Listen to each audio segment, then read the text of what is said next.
First off, I want to thank our early childhood families and staff for their patience and understanding during the delayed start with our transportation issues that have been ongoing, as we know, since the beginning of the school year, namely because of shortage of bus drivers.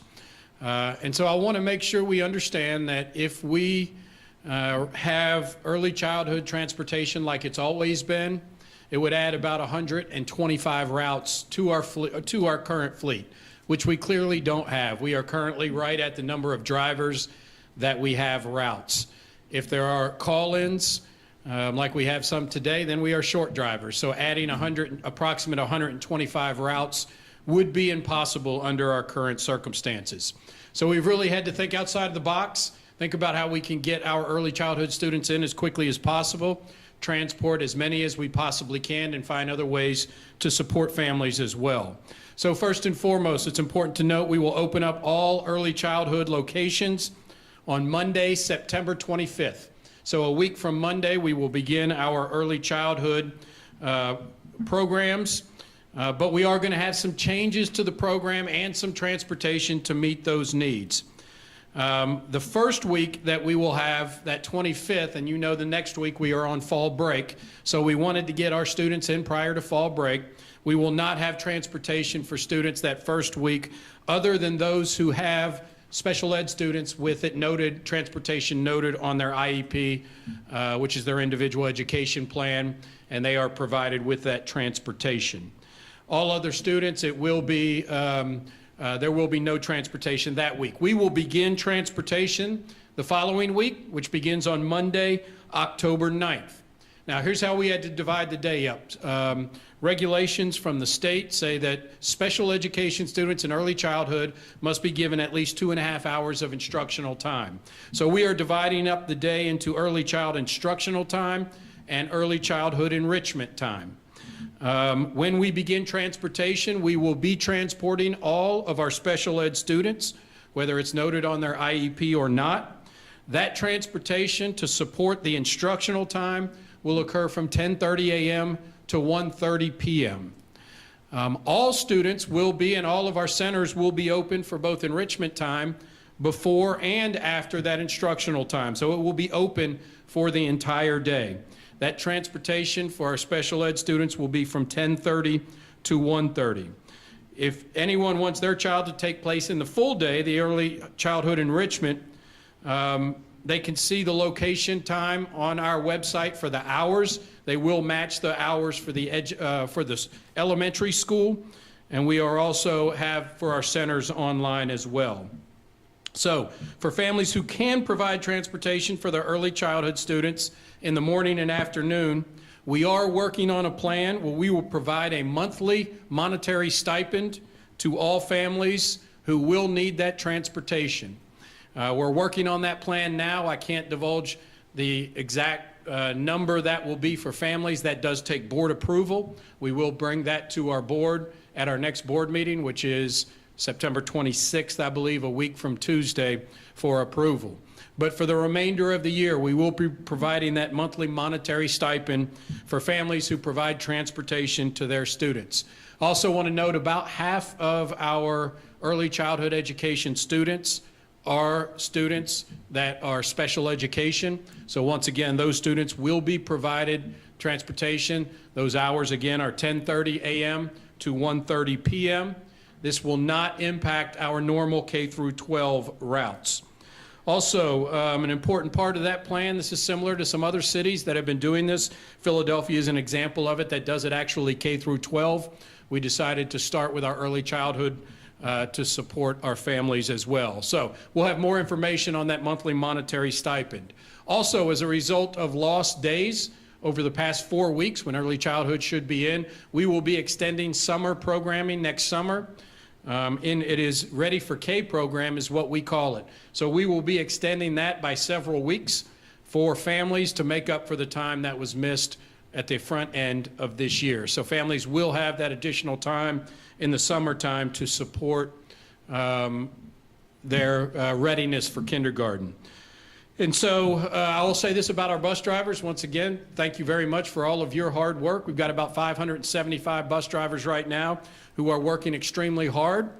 We also want to make sure these bus drivers will be providing these midday runs at 10:30 and 1:30. They are much shorter for early childhood because early childhood students go to the school closest to their home, and that's where they are assigned. But we did want to add some incentives for bus drivers to do this.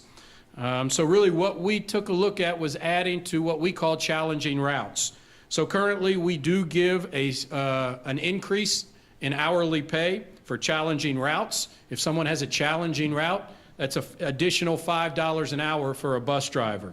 We are adding some other things to those. So really a challenging route now is just, it has been identified as a challenging route. We are adding early childhood runs, those 10:30 and 1:30 as these challenging routes. We are adding a route scheduled past 6 p.m. and what we are calling an open route driver or an ORD who picks up any route that is available. So now, if a bus driver has one challenging route, they will get an additional $5 an hour. If they have two of those that qualify, it would be $7.50 additional an hour.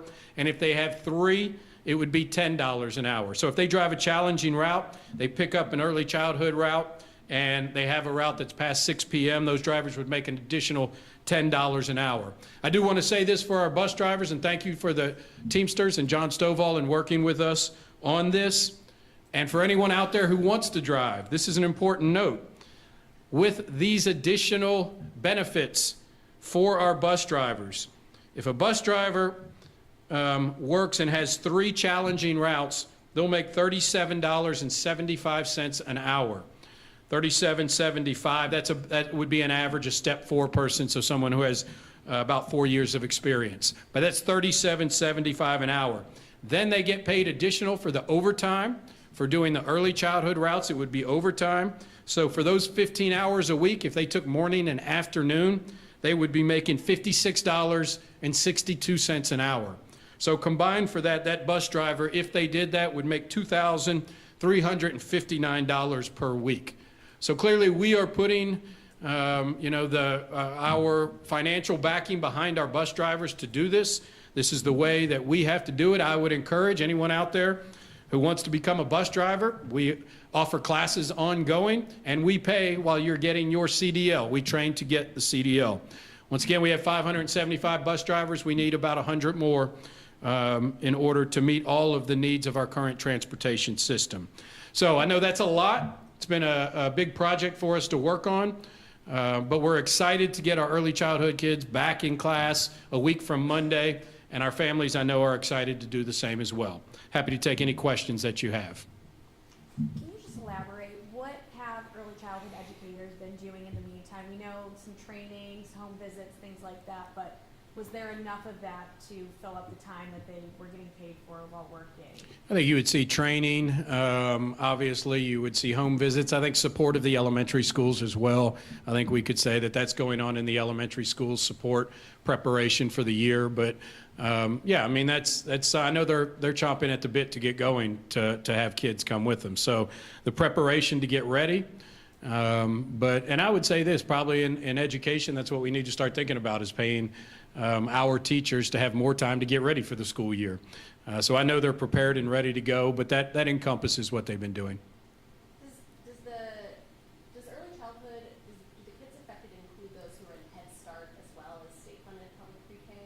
We don't have any Head Start with JCPS. So as you know, in 2018, JCPS no longer was with Head Start. So it's OVEC and one other organization, I believe, that has the Head Start dollars. Okay. Are there any state funds in jeopardy for starting so? I do not believe we receive any state funds at all for early childhood. And correct me if I'm wrong, I believe. Kim, do you know that to be true? I think that we just recently got full-day kindergarten funding from the legislature. So once Head Start, we no longer had Head Start. I don't believe that there's any state funding associated with. It's state funding, but it has no federal funding, and it has no impact. Okay, so there's no impact on that. I'll get you some specifics on that, Jess, on what the exactly what it is, the funding that we get for early childhood. But there is no jeopardy in that. Just to clarify, so the early childhood transport would be from They'll arrive at 10:30 and leave at 1:30, yes. But if a parent wanted to bring their child for the full day, which is longer hours than that, I guess, So just so I'm clear, the early childhood at school locations mirror the time of that elementary school. So there's a variety of times now. The early childhood times at our centers will be 9:40 to 4:20 p.m. And we're aligning all of our centers on that time, 9:40 to 4:20. So if a parent would like to take advantage of the full 9:40 to 4:20, they provide that transportation. We provide a stipend for them to do that. thank you. Can we have a shorter instructional day, for those children who need to meet their IEP, such as they have 5 therapy sessions a month, will they still be able to do that? Yes. Can you just elaborate what the difference is between the enrichment and the instruction that we're gonna see? Somebody want to take that one for me? We've got an expert that can talk about. Go on, you have to go up. Come on up. I'm sorry. I wish I could, but I'll let the experts do that. And introduce yourself, please. Yes, I'm Carlisa Gibson. I am the Director of Early Childhood Education. So we, of course, have been working, collaboratively to see what this enrichment program would be like, because we do want it to be something that the students, we want to make sure that we are, engaging those students at that time. So we have decided that the enrichment time would be music, art, also the STEM activities, along with gross motor, whole group, the literacy and math, and then, of course, most importantly, those social emotional skills. And then as far as the JCPS preschool program, we have that new core curriculum, the Pre-K on My Way, that we will be starting this year. And then also Second Step, which is part of the social emotional learning. And then we also will be doing whole group, small group, individual learning opportunities, and then also to just those developmentally appropriate activities. How long you been on the job? July the 1st. So she didn't think she would be at a press conference this soon. So thank you for taking that answer. Dr. Folio, 10:30 to 1:30, it seems like it could be a difficult schedule for some families to manage to be able to drop their kid off at the bus stop and then home. What would you say to families, and a lot of these families are low income, who participate in this program, they may be working multiple jobs, already have complicated schedules. What would you say to those families who may struggle with that Yeah. transportation schedule? I mean, there's no doubt this is I want to say we acknowledge that's an inconvenience in many ways. That is why we wanted to make sure, first and foremost, it could be all, but nearly every student, I believe, in early childhood qualifies for free and reduced lunch. And so we can get that exact number for you, but I'm pretty sure it's nearly all. Free and reduced lunch is half? Okay, I thought, my apologies, about half. And so that is why we entertained the stipend, because we knew we wanted to focus on equity, and we wanted to make sure families that had some of the bigger challenges would have the ability to use this stipend to assist them, whether that is to and from or having someone else do that for them. So clearly acknowledge it's an inconvenience and a problem, but that's what the stipend's for. There's just, unfortunately, in our current situation, there is no other way around us being able to provide any transportation whatsoever. How much is that stipend? We don't have an exact figure yet. We're working with that. We believe over the course of 9 months, we'll spend in the neighborhood of $1 million to support those families, depending upon how many take advantage of it. But we're looking anywhere between $5 and $7 a day, which would be around $100 a month. But that's what we're entertaining right now, but we'll have to present that to our board, and they'll have to approve that. And would that be for only families who are at ECE, or is that for all? That's for all early childhood families. And when parents have the option, they can drop them off in the morning, but they need to take the bus at that 1:30 time, they can kind of. We're going to work with our families as much as we possibly can.